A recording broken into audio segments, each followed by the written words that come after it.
Fala, galera! Pulei, vim aqui, fazendo aquecimento. Na verdade, eu aqueci na aula do 6º ano, né, queridos estudantes? E agora a gente completa aí o nosso dia maravilhoso com a aula do espetacular, magnífico, que vai entrar aquecendo na aula, professor Antônio.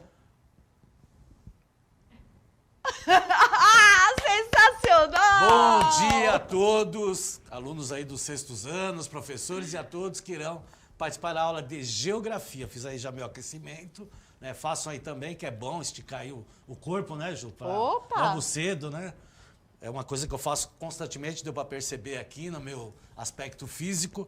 Mas vamos ter aí uma retomada aí de uma habilidade do 5º ano. Você poderia falar aí o tema da aula e o que nós vamos trabalhar hoje? Vamos lá, o tema da nossa aula. Problemas e soluções socioambientais, parte 1.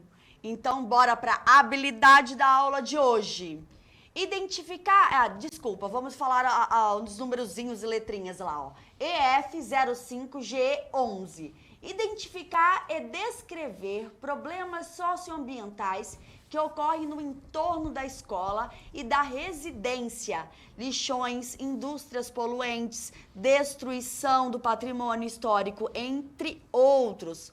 Analisar as diferentes origens e propor soluções, inclusive tecnológicas, para esses problemas. Unidade temática, natureza, ambientes e qualidade de vida.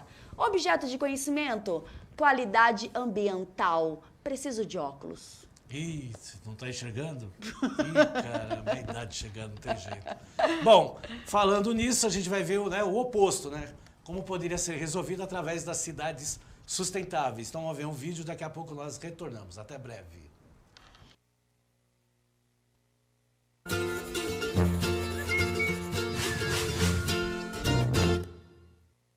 Olá, sejam bem-vindos a mais um IBGE Explica. Hoje falaremos sobre cidades sustentáveis. 2008 foi um verdadeiro divisor de águas. Não me refiro aqui à crise financeira mundial, mas sim ao fato de que em algum momento nesse ano, pela primeira vez na história da humanidade, mais pessoas moravam em áreas urbanas do que em áreas rurais. Essa informação pode te surpreender. Afinal, no Brasil, desde meados da década de 60, a população já vivia em sua maioria em ambientes urbanos. Em 2010, já eram cerca de 85%. Estudos indicam que até 2030, cerca de 6 em cada 10 pessoas ao redor do globo viverão em cidades. Em 2050, essa expectativa é de 2/3 da população mundial. O futuro está, portanto, nas cidades. Se por um lado as cidades são eixos de ideias, comércio, cultura, ciência e produtividade, concentrando 70% do PIB global em apenas 2% da superfície terrestre, por outro, as altas taxas de densidade demográfica e o crescimento desordenado acarretam diversos problemas, como aqueles relacionados ao transporte, à poluição, aos resíduos e à segregação.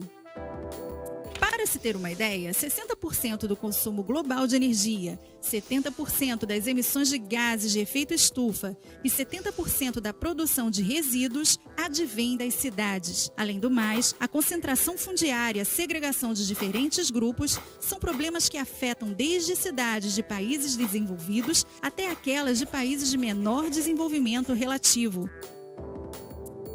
A comunidade internacional, atenta à importância das cidades e às suas contradições, vem se esforçando para promover a criação de ambientes urbanos economicamente viáveis, socialmente justos e ambientalmente corretos, ou seja, sustentáveis. A Habitat 3, realizada em Quito, no Equador, em 2016, é um dos principais esforços nesse sentido. A conferência reuniu representantes de todos os países membros da ONU, além de representantes da sociedade civil, pesquisadores e demais interessados. Nela foi aprovada a nova Agenda Urbana, um documento intergovernamental que deverá guiar políticas de desenvolvimento urbano nos próximos 20 anos. As diretrizes do documento dialogam diretamente coerente com os Objetivos de Desenvolvimento Sustentável, em particular com o objetivo de número 11, tornar as cidades e os assentamentos humanos inclusivos, seguros, resilientes e sustentáveis. É a primeira vez que temos um indicador para esse tema. Se você quiser saber mais sobre os ODS, o IBGE Explica tem uma série especial sobre eles. Confira! Tanto para a nova agenda urbana como para o ODS 11, as cidades devem ser espaços que agreguem as pessoas e gerem sinergia, que garantam o acesso de todos à habitação segura, adequada e a preço acessível, além de acesso a serviços básicos, e que tenham sistemas de transporte seguros, acessíveis, sustentáveis e eficientes. No contexto de mudanças climáticas, a resiliência é um fator essencial. As cidades sustentáveis devem estar preparadas para prevenir ou mitigar os danos de catástrofes ambientais. Enfim, devem ser capazes de resistir às intempéries. Ninguém deve ser deixado para trás. O processo de construção de cidades sustentáveis deve levar em conta todos os níveis sociais e prestar especial atenção às necessidades das pessoas em situação de vulnerabilidade, mulheres, crianças, pessoas com deficiências e idosos. A coordenação entre os governos nacionais, por meio de auxílio financeiro e técnico, e entre os governos nacionais e seus respectivos governos subnacionais e locais, além de demais atores relevantes, é essencial para a consecução desses objetivos. O monitoramento do processo tem importância central para o alcance das metas. Nesse sentido, o conhecimento e as ferramentas geográficas permitem regionalizar os indicadores internacionais, adaptando-os à realidade nacional e permitem fazer comparações em diferentes escalas, o que é muito importante para representar o território nacional e a realidade dos estados e municípios. No Brasil, o IBGE está envolvido na produção de grande parte dos dados que nortearão políticas públicas voltadas ao cumprimento das metas estabelecidas pela ONU. Assim, no Atlas Nacional Digital do Brasil 2017, você encontrará um caderno temático sobre cidades sustentáveis. Nele há mapas que abordam questões relativas ao tratamento de resíduos sólidos nos municípios, a preservação de patrimônios materiais e imateriais, ao tempo gasto no deslocamento para o trabalho, a existência de plano diretor e a presença de unidades de defesa civil, entre outros indicadores. Curtiu o assunto? Na descrição você encontrará links para o Atlas Digital e para alguns dos documentos tratados no vídeo. Ficamos por aqui. Gostou do vídeo? Então curta e compartilhe. Não deixe também de assinar nosso canal e nos ajudar a disseminar informação pelo país. Nos vemos em breve. Bom, isso aí, né? Então veja o quão é importante, né, essa questão da preservação, né? E quando, né, fala de cidades sustentáveis, né, utilizar meios, né, limpos, saudáveis aí para a população e também, logicamente, para o desenvolvimento da cidade. É o que a gente vai ver, né, do efeito oposto, né, através aí de anos e décadas aí, né, de falta de infraestrutura, né, e do excesso de utilização aí, por exemplo, de combustíveis fósseis que nós temos aqui no planeta. Então nós vamos começar aí com a segregação urbana ou ambiental, tá? Que é uma das faces mais importantes aí da desigualdade social e sua parte promotora. Então a dificuldade de acesso aos serviços e infraestrutura urbanos, como transporte precário, saneamento deficiente, drenagem inexistente, dificuldade de abastecimento, difícil acesso aos serviços de saúde, educação e creches, maior exposição à ocorrência de enchentes e desmoronamentos e outros, somam-se menos oportunidades de emprego, particularmente do formal, menos oportunidades de profissionalização, maior exposição à violência, à discriminação racial, à discriminação contra mulheres e crianças, ao difícil acesso ao lazer. Bom, aí a lista é interminável, porque a gente tem vários aspectos aí sociais, econômicos, né, que acabam, de certa maneira, fazendo esse processo de segregação. A gente chama aí de segregação urbana ou segregação ambiental, né, todo esse processo aí que envolve a sociedade e o meio ambiente, né? Mesmo falando em urbano, a gente também sabe que em outras áreas também temos esse processo. Áreas rurais, por exemplo, também sofrem, mas no menor, né, é menor, né, a situação, né, ela tem um efeito menos drástico do que acontece nas áreas urbanas, né? Essa correria, né? A cidade de São Paulo aqui, a gente está vira e mexe correndo, se agitando, como também nas cidades de médio porte e também nas cidades de pequeno porte, tá certo? Que menos ou mais tem esses problemas aí que foram citados e outros mais que poderíamos estar citando aí, tá certo? Uma imagem aí sobre a urbanização desordenada que aparece em várias partes do mundo, né? Principalmente nos grandes centros.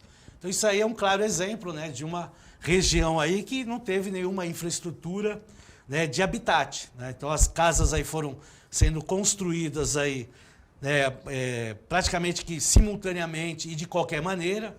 Então muitas vezes você não tem o controle, né, você não tem, né, o zoneamento dessas áreas, né, porque os zoneamentos, a preocupação na realidade dos municípios quanto aos zoneamentos, ele só vem a partir da década de 1980. Antes disso não se tinha essa preocupação.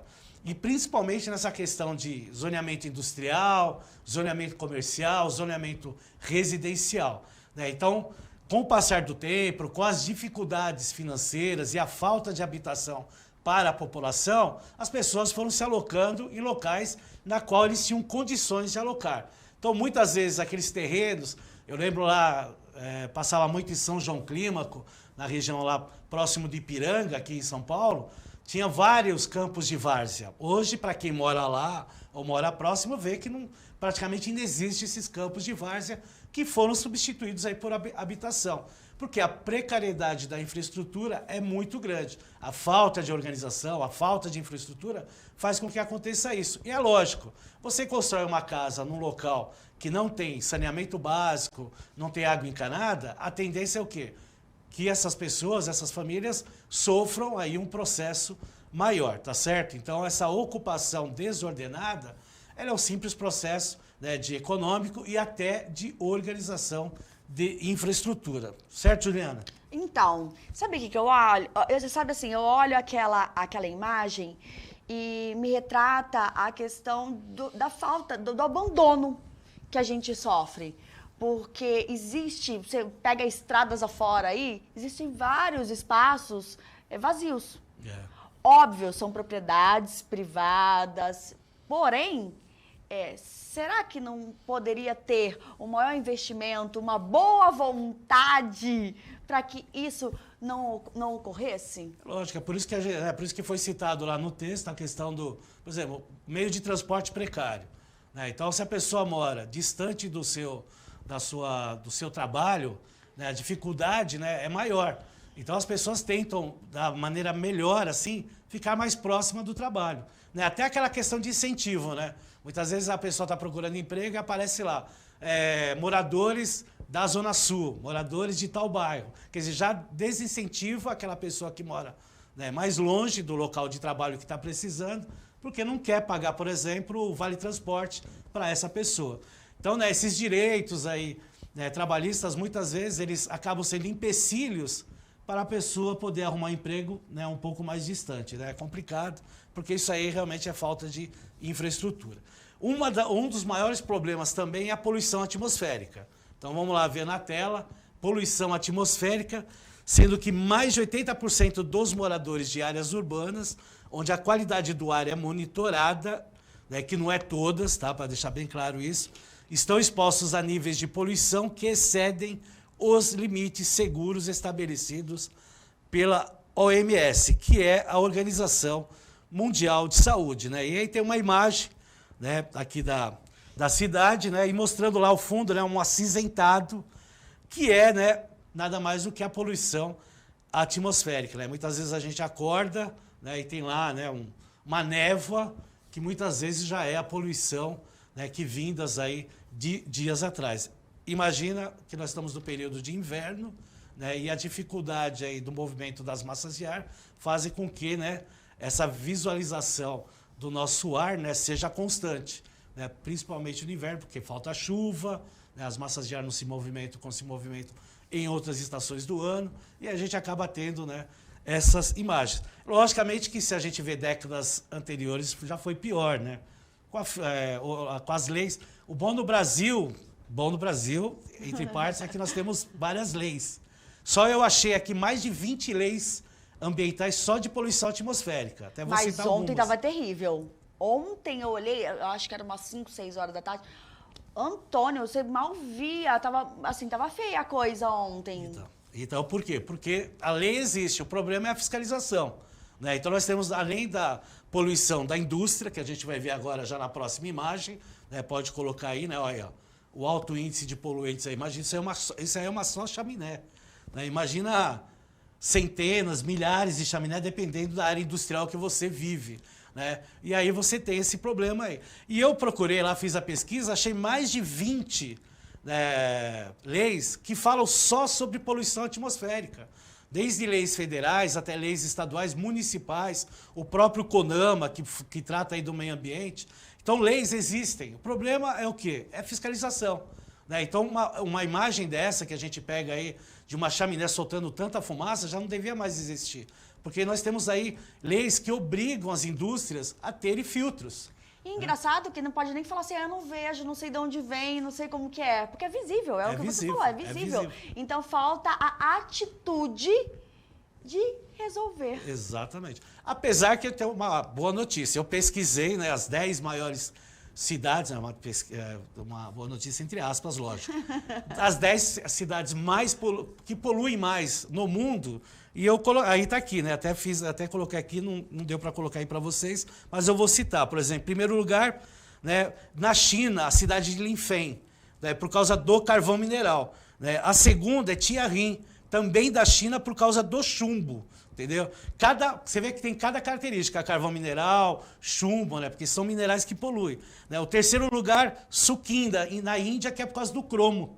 Então vai indo. Quarto lugar também é na Índia, né? É por causa, né, também de processos de recursos minerais que são variados, mas principalmente as indústrias.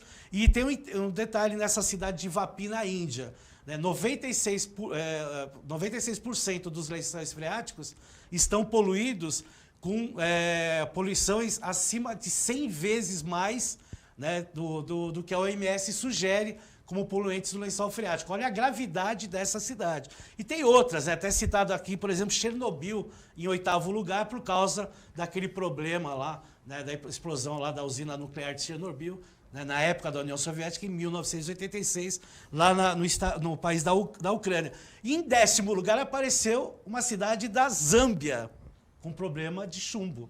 Ai, nós não estamos aí, não. Então, veja, nós não estamos entre os 10. Que bom! Então, mas, em contrapartida, existe poluição aqui, né? Vamos lá para uma atividade, Ju? Vamos lá. Olha, e já tem estudantes participando aqui. É muito bacana quando eu vejo a participação de vocês. A perguntinha aí que vocês vão refletir e responder. Quais problemas socioambientais existem na sua cidade? Cite o problema e o nome da sua cidade no chat. O seu nome, o nome do professor, pode colocar tudo aí, porque nós vamos dar 2 minutinhos aí para vocês estarem escrevendo no chat e aí a professora Ju retorna aqui para nós. Isso aí.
aí, bastante participação, e isso é muito bacana. Eu trouxe uma da Yasmin, que é a professora Milena, da Escola Jeremias de Paula Eduardo, falou. Aqui em Monte Alto, estamos tendo muitos problemas com essas queimadas, acabando com toda a nossa natureza, com os animais, com o nosso ar. Realmente, né? O problema das queimadas aqui no Brasil ficou muito forte, né, esse ano aqui, né, principalmente aí com questões de secas, outras questões também, né?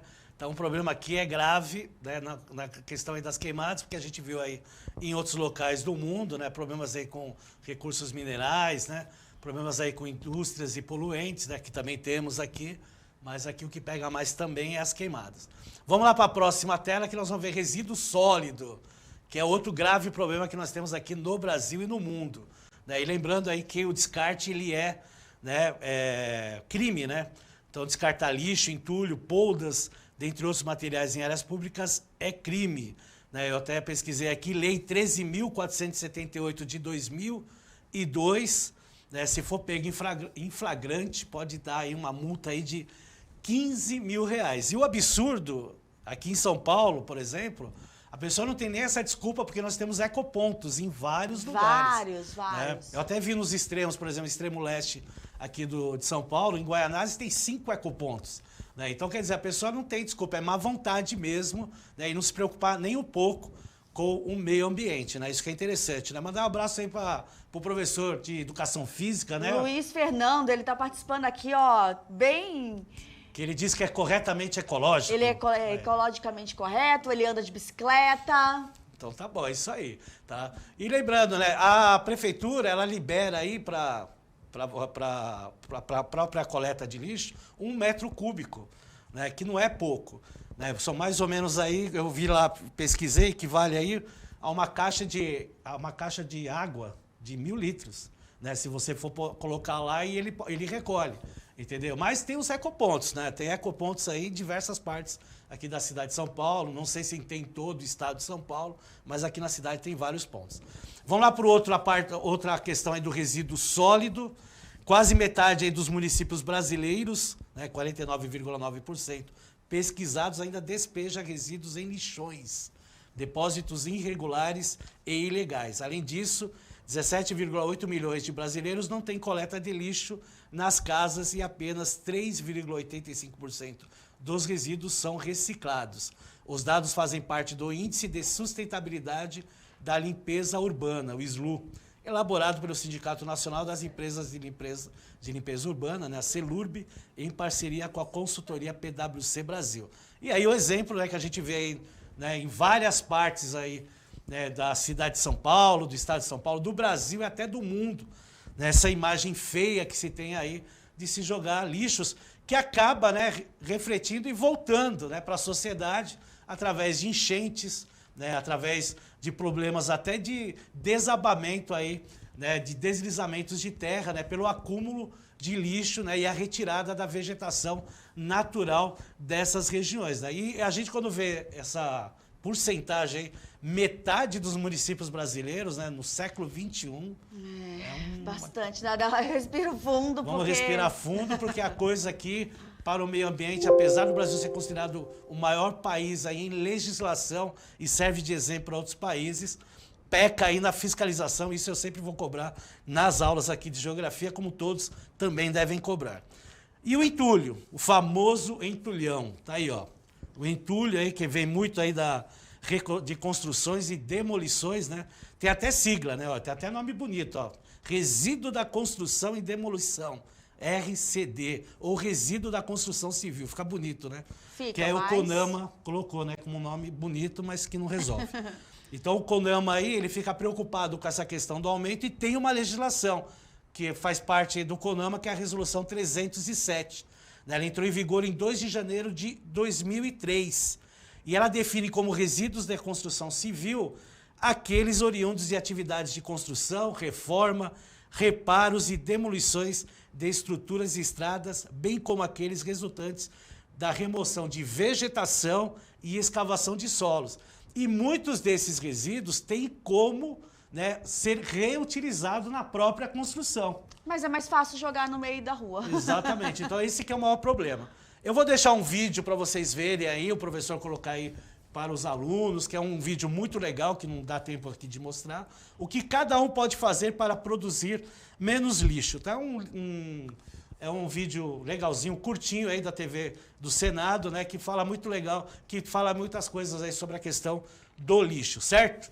Entra também no Saiba Mais, print essa tela aí interessante, Secretaria de Infraestrutura e Meio Ambiente, no portal de Educação Ambiental. Façam lá uma pesquisa que tem vários assuntos falando sobre a questão no meio ambiente. Beleza, pessoal?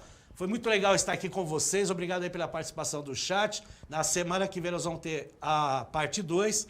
Valeu, Ju, pela...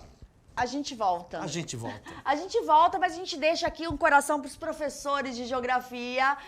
E para os outros que participam também, né? Ah, tem o professor de educação física. Tinha professora de geografia em educação física aí, também. tá vendo? Uau, interdisciplinaridade até assistindo as aulas aí. Beijo, coração! Não Tchau, esqueçam de avaliar a nossa aula. Um abraço.